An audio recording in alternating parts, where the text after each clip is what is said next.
नमस्कार साथियों, आप 20 दिन में 20 रिवीजन क्लास और आपके यूपी टेट सीडीपी का पूरा पैकेज, पूरा कोर्स यहाँ पर कंप्लीट होगा। तो आज का खंड जो हम लेके चल रहे हैं, ये समझिए कि आज वो नया टॉपिक हम स्टार्ट कर रहे हैं, उसे पहला टॉपिक हम मान लेते हैं और इससे पूर्व के जो टॉपिक पढ़ाए गए हैं वो भी हम रिवीजन खंड में आगे लेके चलेंगे। तो आज यहाँ पर जो हम बात करने चल रहे हैं, आज का हमारा टॉपिक है शिक्षा एवं शिक्षण। शिक्षा एवं शिक्षण।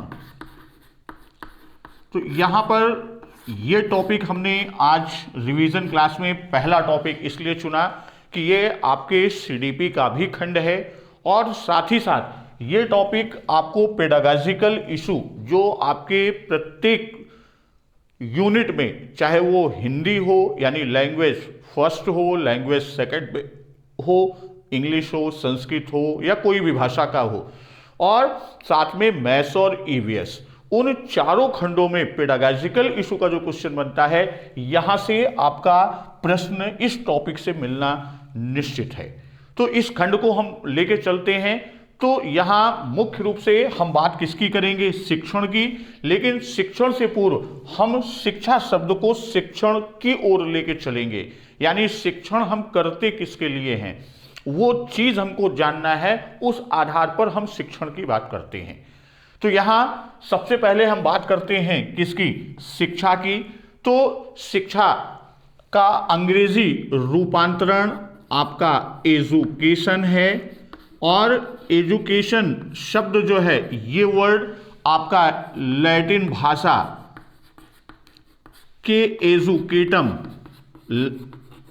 एजुकेटम से बना हुआ है और एजुकेटम इसी भाषा के दो शब्दों ई और ड्यूको से बना हुआ है। ई का जो आशय होता है वह अंदर से और ड्यूको का जो अर्थ होता है, ड्यूको का आशय होता है आगे बढ़ाना। ड्यूको का आशय क्या है? आगे बढ़ाना या विकसित करना। आगे बढ़ाना या हम ये कह सकते हैं कि विकसित करना। तो इस तरह अगर हम कहें कि जो एजुकेशन शब्द का एक शाब्दिक अर्थ निकल के आ रहा है, एजुकेशन का जो शाब्दिक अर्थ निकल रहा है अंदर से बाहर की ओर या अंदर से आगे बढ़ाना, इसका जो शाब्दिक अर्थ निकल रहा है वह आपका क्या है?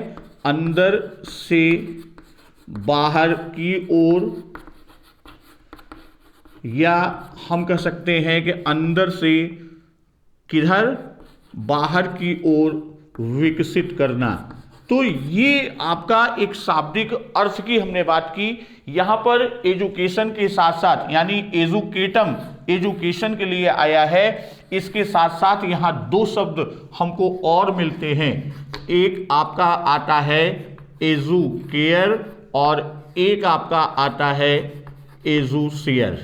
तो यहां इन दोनों और एजुकेशन की हम बात करते हैं, तो इनसे जो एजुकेशन या शिक्षा की हम बात करते हैं तो उसका जो अर्थ निकलता है उस रूप में तीन चीजें, आगे बढ़ाना, बाहर निकालना, चाहे हम एजुकेशन एजुकेटम की बात करें या इनकी, तो यहां तीन भाव निकलता है। पहला क्या है? आगे बढ़ाना, और दूसरा जो इसका अर्थ भाव निकलता है बाहर निकालना। दूसरा जो भाव निकल रहा है वह क्या है? बाहर निकालना। और तीसरा जो इसका भाव या अर्थ निकल रहा है विकसित करना। तो ये तो आपका एक सामान्य अर्थ। वैसे भी आप महात्मा गांधी से लेकर रेमंड नन तक की परिभाषा को देखेंगे तो उसमें कहा गया है आंतरिक शक्तियों का बाह्य प्रस्फुटीकरण, उसका बाह्य प्रकटीकरण या अंदर की शक्तियों का बाहर की ओर लेके आना या बाह्य क्रियाओं में सम्मिलित करना ही क्या है? शिक्षा है। ये तो शिक्षा की परिभाषा के क्रम में बात कर रहे हैं, परिभाषा पे मैं नहीं जा रहा हूं। अब इसी से हम आगे चलते हैं, इसी से आगे की ओर बढ़ते हैं और हम बात करते हैं किसकी, कि शिक्षा को यदि हम देखें तो शिक्षा शब्द आपका संस्कृत के शिक्ष धातु से बना हुआ है। संस्कृत के किससे, संस्कृत के शिक्ष धातु से बना है, जिसमें आप प्रत्यय का योग होने से शिक्षा शब्द बनता है। और शिक्ष का अर्थ होता है सीखना सिखाना, और शिक्षा शब्द का सीखने सिखाने की प्रक्रिया। यहां शिक्ष, शिक्ष से ही बना शब्द कौन सा है, उससे बना हुआ शब्द शिक्षा। शिक्ष का जो आशय होता है वह क्या है, सीखना सिखाना, और ये शिक्षा क्या है, सीखने सिखाने की प्रक्रिया, सीखने सिखाने की प्रक्रिया। अब यहां एक शब्द हमको मिल गया, प्रक्रिया। तो यहां शिक्षा को एक प्रक्रिया के रूप में, अगर हम ये कहें कि शिक्षा को एक प्रक्रिया के रूप में हम बात करें, एजुकेशन एज अ प्रोसेस की हम बात करें, तो वास्तव में शिक्षा के द्वारा हम क्या करते हैं, शिक्षा के द्वारा क्या किया जाता है। अगर आपसे पूछा जाए तो शिक्षा के द्वारा विकास किया जाता है। शिक्षा का कार्य क्या है, विकास, शिक्षा के द्वारा विकास। अब ये विकास किससे संबंधित है, यह विकास मानव या मनुष्य से संबंधित है। और मानव या मनुष्य में किसका विकास करता है, अब शिक्षा के द्वारा किसका विकास हो रहा है, विकास हो रहा है, तो किसका विकास हो रहा है, स्वाभाविक है कि सबसे पहले कौन सा विकास होगा, व्यक्ति को ज्ञान होगा, ज्ञान के बाद उसे बोध होगा, बोध के बाद उसका कौशल, फिर वह क्या करेगा, जब ज्ञान हो गया, बोध हो गया, कौशल हो गया, फिर उसका व्यवहारिक पक्ष विकसित होगा, यानी व्यवहार में उसका आएगा। फिर व्यवहार से वह किधर जाएगा, वह सामाजिकता की ओर जाएगा, यानी सामाजिक में विकास होगा। ये क्रम आपका विकास का चलता है और यह एक क्रमिक रूप में चल रहा है। इसलिए हम कहते हैं इसके परिप्रेक्ष्य में कि शिक्षा क्या है, कि शिक्षा एक प्रक्रिया है। अब शिक्षा एक प्रक्रिया है तो इस पे दो सिद्धांत के प्रश्न आपको मिलते हैं। एक प्रश्न आपका ये बनता है कि शिक्षा द्विध्रुवी प्रक्रिया, शिक्षा क्या है, शिक्षा द्विध्रुवीय प्रक्रिया। तो इस पर प्रश्न आपका आ जाता है कि शिक्षा द्विध्रुवीय प्रक्रिया किसने कहा, या इस सिद्धांत को किसने दिया। इस सिद्धांत को एडम्स ने दिया। शिक्षा को द्विध्रुवीय प्रक्रिया किसने कहा, शिक्षा एक द्विध्रुवीय प्रक्रिया है, इसे एडम्स महोदय ने कहा। अब हम बात करते हैं कि एडम्स ने द्विध्रुवीय प्रक्रिया की जो बात की वो दो ध्रुव हैं कौन से। तो दो ध्रुवीय प्रक्रिया शिक्षा को कहा कि ये क्या है, यह द्विध्रुवीय प्रक्रिया है। तो अब द्विध्रुवीय प्रक्रिया में दो ध्रुव कौन से बताए, दो पोल, बाइपोलर की बात किया। एक को कहा शिक्षक, और ये किसने कहा है, ये एडम्स महोदय ने कहा। और दूसरा क्या है, छात्र। उनका कहना यह था कि इन दोनों के मध्य क्या होती है, इन दोनों के मध्य अंतः क्रिया होती है। लेकिन यह सिद्धांत आगे नहीं चल पाया। फिर इसके बाद अगला एक शब्द जो आज भी शिक्षा में चल रहा है, शिक्षा त्रिध्रुवीय प्रक्रिया, ट्राइपोलर प्रोसेस की बात किया, त्रिध्रुवीय प्रक्रिया। तो त्रिध्रुवीय प्रक्रिया, इसे यदि हम यहां ये बात करें कि त्रिध्रुवीय शब्द सर्वप्रथम किसने उल्लेख किया, यहां ये चीज त्रिध्रुवीय का उल्लेख सर्वप्रथम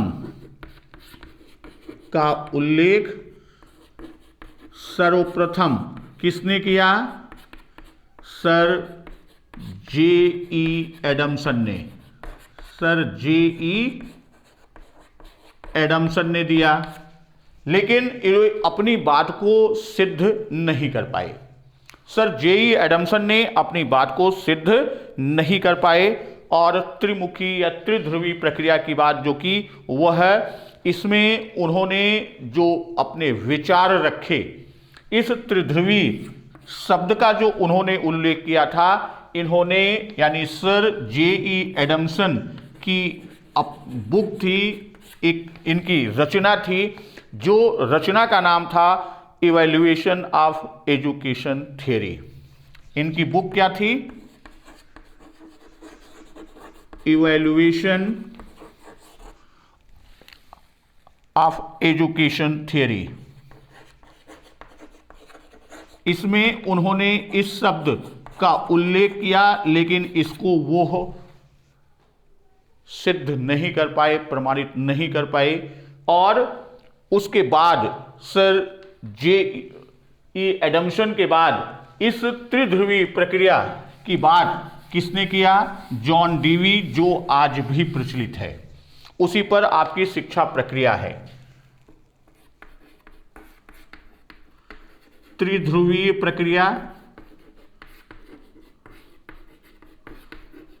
किसने दिया?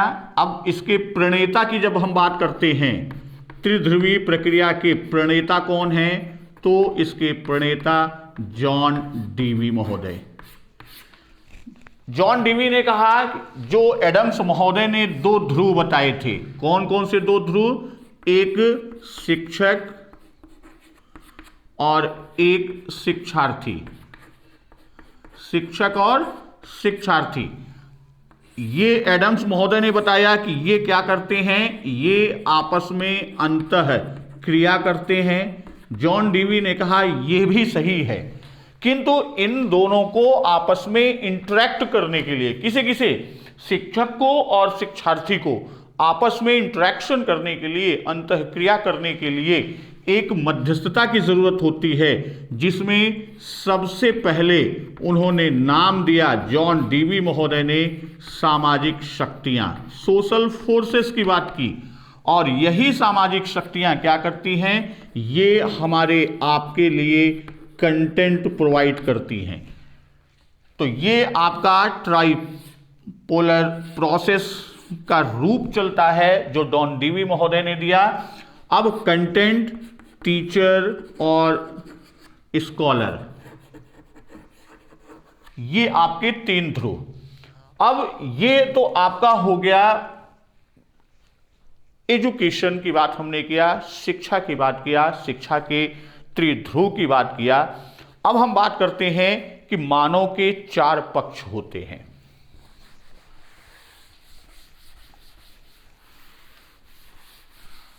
मानव या मनुष्य की बात हम करते हैं तो मानव के चार पक्ष,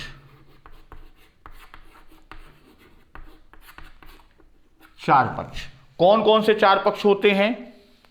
एक आपका जैविक है, फिजियोलॉजिकल है। अगर चार पक्ष की बात हम करते हैं तो चार पक्ष कौन से हैं? तो पहला पक्ष आपका होता है जैविक, दूसरा मनोवैज्ञानिक,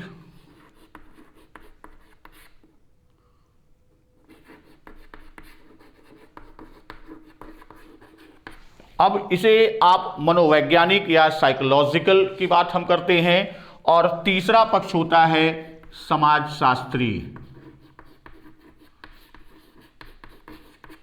और चौथा पक्ष होता है दार्शनिक। ये चार मानव के पक्ष होते हैं, जैविक, फिजियोलॉजिकल, साइकोलॉजिकल, सोशलॉजिकल और फिलोसफिकल। ये चार पक्ष हैं। अब इन चार पक्षों की जब हम बात करते हैं, ये हमारे जो चार पक्ष हैं, इन चार पक्षों में तो शारीरिक संरचना और उसकी अभिवृद्धि, इसमें क्या आती है? इसमें शारीरिक संरचना और उसकी अभिवृद्धि, ये हमारे जैविक पक्ष में आता है। वहीं जब हम मनोवैज्ञानिक या साइकोलॉजिकल एस्पेक्ट की बात करते हैं, मनोवैज्ञानिक पक्ष की बात करते हैं तो इसमें हमारा व्यक्तित्व का निर्माण या विभिन्न प्रक्रियाओं, मानसिक प्रक्रियाओं का प्रस्फुटीकरण। इसके अंतर्गत एक तो आपका आता है क्या, व्यक्तित्व निर्माण, पर्सनालिटी डेवलपमेंट की बात हम करते हैं, या जो हमारी विभिन्न मानसिक प्रक्रियाएं हैं, विभिन्न मानसिक प्रक्रियाएं हैं, उन मानसिक प्रक्रियाओं का क्या होता है, उनका प्रस्फुटन या उनका प्रकटीकरण, उनका विकास। वहीं जब हम समाजशास्त्रीय पक्ष की बात करते हैं तो समाजशास्त्रीय पक्ष में सबसे बड़ी चीज क्या है कि उसे पशु से मानव बनाना।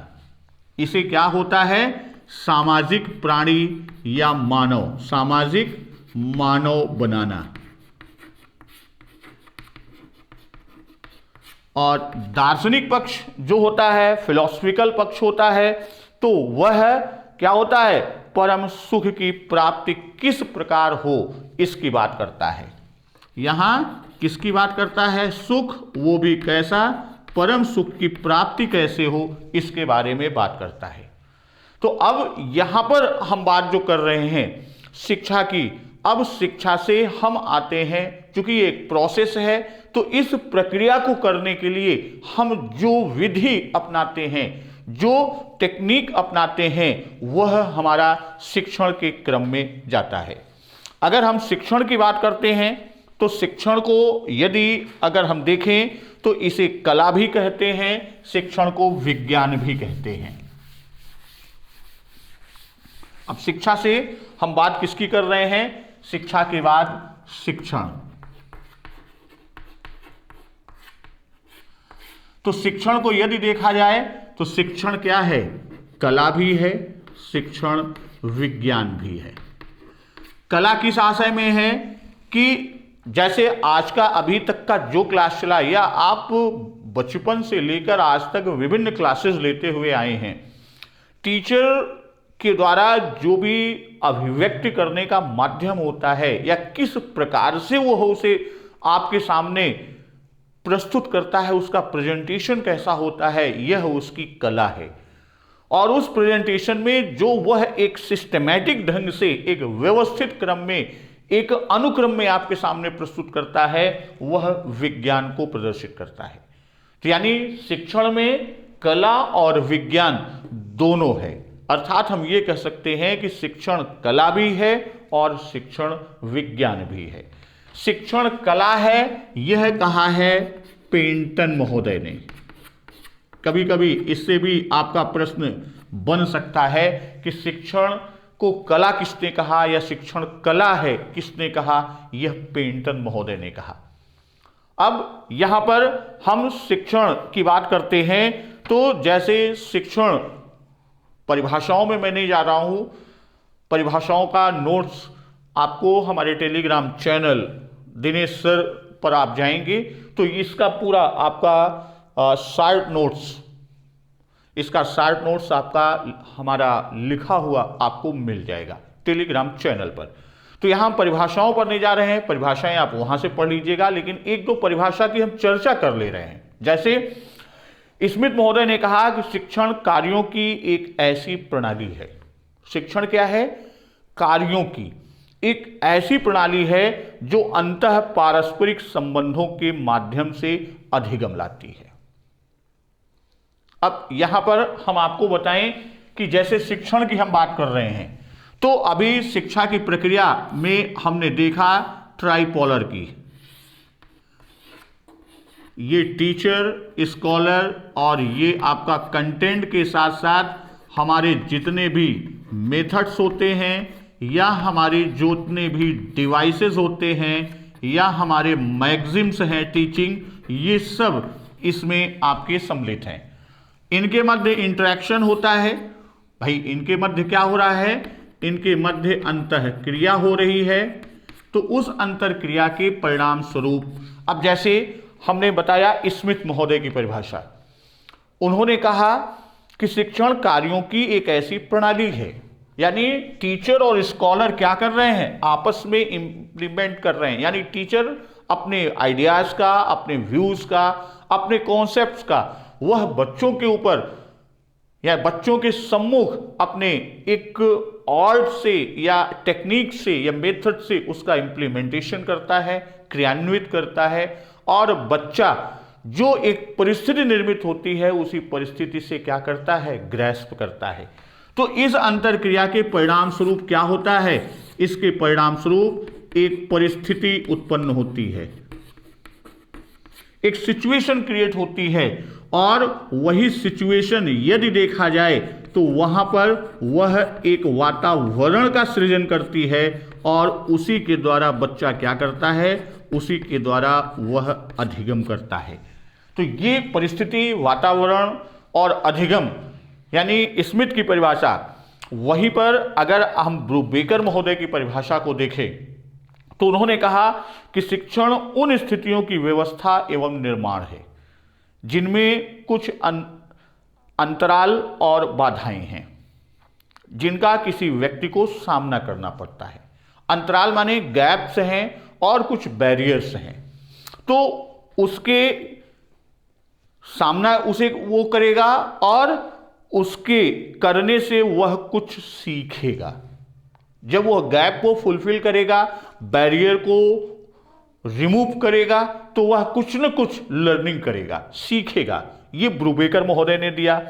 अब यहां पर जब हम बात करते हैं कि शिक्षण की पूरी स्थिति हमने देख लिया, दो परिभाषाओं को भी देख लिया, अब हम बात करते हैं किसकी, शिक्षण के चर की। तो यहां ये आप देखिए, ये टीचर और ये स्कॉलर। तो अब यहां पर तीन वेरिएबल्स हैं, यानी हम बात करते हैं किसकी, शिक्षण के चर। तो शिक्षण के चर आपके तीन हैं। पहला आपका स्वतंत्र चर, इंडिपेंडेंट वेरिएबल। दूसरा हमारा क्या है, मध्यस्थ चर, इंटरवीनिंग वेरिएबल। और तीसरा हमारा होता है आश्रित चर। तो इसमें हम देखते हैं कि स्वतंत्र चर किसे कहा गया, स्वतंत्र चर इन तीनों में, यही तीन हमारे चर हैं, तीन पोल जो हैं हमारे, तीन ध्रुव हैं, यही तीन हमारे चर हैं, तीन वेरिएबल्स हैं। तो इसमें टीचर यानी शिक्षक, ये टी का से यहां पर टीचर या शिक्षक, शिक्षक को क्या माना गया, इसे स्वतंत्र चर कहा गया। क्यों कहा गया, क्योंकि शिक्षक के पास योजना का निर्माण यानी योजना बनाना, प्लानिंग, और उसका प्रबंधन, उसका मैनेजमेंट, ये दोनों टीचर के हाथ में होता है। इतना ही नहीं, वह योजना बनाए, प्लान करे और उसके अकॉर्डिंग उसको मैनेज करे। इतना ही नहीं, बल्कि आवश्यकता पड़ने पर वह इसमें क्या कर सकता है, वह इसमें परिवर्तन कर सकता है, वह इसमें संशोधन कर सकता है। अर्थात वह उसको चेंज कर सकता है या उसे मॉडिफाई कर सकता है, उसे और इनोवेटिव कर सकता है, नवाचारी कर सकता है। तो यहां पर सब कुछ यानी टीचर अपने में इंडिपेंडेंट है। तो इसीलिए इसे क्या कहा गया, शिक्षक को स्वतंत्र चर। फिर मध्यस्थ चर में हमारा क्या है, हमारा कंटेंट है, पाठ्य वस्तु है, मेथड्स हैं, मैगजीम्स हैं, डिवाइसेस हैं, ये सारी चीजें क्या हैं, ये मध्यस्थ चर में आती हैं। क्योंकि जब तक कंटेंट नहीं होगा, मेथड नहीं होगा, मैगजीम नहीं होगा, हम आप एक दूसरे से इंटरेक्ट ही नहीं कर सकते, अंतःक्रिया ही नहीं कर सकते। और फिर जब अंतःक्रिया नहीं करेंगे, परिस्थिति निर्माण नहीं होगा, परिस्थिति का निर्माण नहीं होगा तो वातावरण का सृजन नहीं होगा, और जब वातावरण का सृजन नहीं होगा तो फिर हमें, जैसा अभी हमने देखा था, उसी वातावरण से वह अधिगम करता है, ग्रैस्प करता है, ग्राह्य करता है। तो वह ग्राह्य नहीं करेगा, बच्चे का लर्निंग लेवल नहीं अप होगा। तो यहाँ पर ये क्या करता है, मीडिएशन करता है, मध्यस्थता करता है, इसलिए इसे मध्यस्थ चर। और छात्र पूरी तरह से आश्रित होता है, इसलिए आश्रित चर में किसे रखा गया, आश्रित चर में शिक्षार्थी को रखा गया। तो दोस्तों आज इस 20 डेज रिवीजन क्लास का पहला क्लास इंट्रोड्यूसिंग क्लास था, तो जिसमें हमने शुरू किया है एजुकेशन एंड टीचिंग, खास तौर पर टीचिंग पर हम फोकस करेंगे। आज हमने जैसे टीचिंग एजुकेशन की बात किया, process education as a process की बात किया, और टीचिंग की बात किया, और टीचिंग के वेरिएबल्स की बात की। अगले खंड में हम लोग बात करेंगे कि फंक्शन ऑफ वेरिएबल्स और फेजेस ऑफ टीचिंग। फिर उसके बाद हम टीचिंग के अन्य खंडों में चलेंगे, और टीचिंग के बाद फिर हम साइको के खंड में प्रवेश करेंगे। तब तक नमस्कार, वंदे मातरम।